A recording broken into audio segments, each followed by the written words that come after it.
सयरवा 23 8 यादगार हो जाई। असो के होली में चोली न रंग में भाभी सलवार के।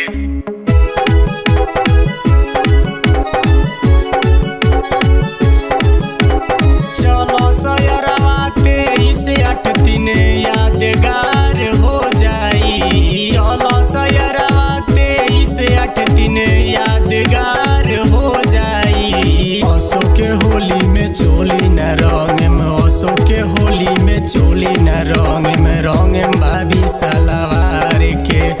असो के होली में चोली न रंग में भाभी सलवार के।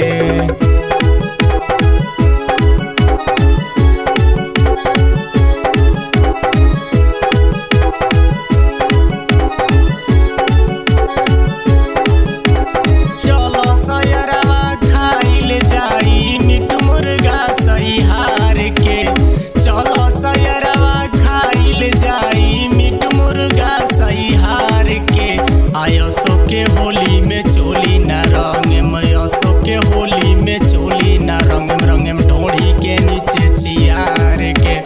असो के होली में चोली न रंग में ढोड़ी के नीचे चियार के।